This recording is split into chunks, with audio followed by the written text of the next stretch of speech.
Ni mwiti. Leo tunamwona mbele yako. Amaka simoke. Amaka simoke. Amaka simoke. Amaka simoke. Amaka simoke. Sema wewe mwite. Wako mbele yangu. Sema wewe mwite. Wako mbele yangu. Sema wewe mwite. Wako mbele yangu. Wako mbele yangu. Wako mbele yangu. Wako mbele yangu. Wako mbele yangu. Wako mbele yangu. Wako mbele yangu. Wako mbele yangu. Kwa jina la Yesu. Piga makofi mengi kwa Yesu. Sema mwipi. Sema mwipi. Sema ndio anakumbaza watoto wetu. Muda wa kusoma wako busy na mageni. Ala? Ni mwita amekamata nini?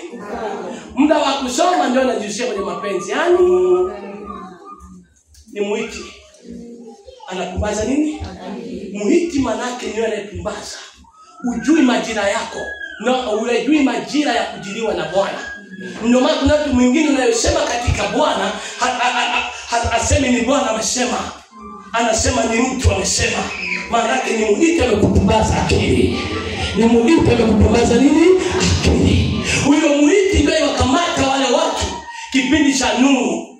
Nuhu anachunga safina na anawaambia, mbele yetu kuna gharika. Mbele yetu kuna hiki. Njoni, mwiti amekupumbaza akili. Muhuni tu huyu. Muhuni tu huyu. Muhuni tu huyu. Muhuni tu huyu. Maanake ni mwiti amekupumbaza nini? Akili. Leo funduka unajua majira ya Bwana. Ujue wakati wa Yesu kusema na wewe. Ujue wakati wa Yesu kuinuka. Ujue wakati wa Yesu kuzunguka na wewe. Ujue wakati wa Yesu kusema na maisha yako. Kusema na familia yako. Kusema na watoto wako. Kusema na afya yako. Uyajua majira.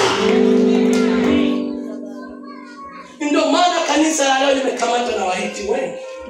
Hawajui majira na wakati. Wamekuwa kama kondoo wasiokuwa na mchungaji, wanaenda machinjioni wanachinjwa. Hawajui malisho yao. Hello? Say amen. Say amen. Hata tumwambie, wewe fanya moja mbili mbele naona hatari mbele yako, mwambie ni binadamu kwanza ni Mungu. Mungu asemi kupitia jua. Mungu anasema kupitia watu. Mungu anasema kupitia mtumishi wake. Mungu anasema kupitia mtumishi wake. Kama kuna jema liko mbele yake, Mungu anatuma mtumishi wake. Kama kuna baya, Mungu anasema kupitia mtumishi wake. Nisema nisiseme. Sema yao wala mwite. Achia watoto wangu. Achia mume wangu. Achia. Wakuambia habari za harusi. Wakuambia habari za kikoba. Wakuambia habari za umekuwa mtu wa kwanza kimbelembele. Wana nzuri. Kwa nini?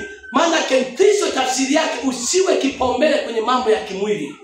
Mkristo uwe kipaumbele kwenye mambo ya Kristo. Maana wewe ni mfano wa Yesu Kristo wa Nazareti. Ndio maana ukimkuta Mkristo ambaye anaokoka amekamatwa na mpelelezi na mwiti. Na nini? Na mwiti. Ukimwambia habari za Mungu, ni mtu wa kujiharamisha. Ni mtu atakwambia sina kitu chochote. Wakwambia kuna harusi hapa ili ataikuta. Hello? Hello? Sema neno.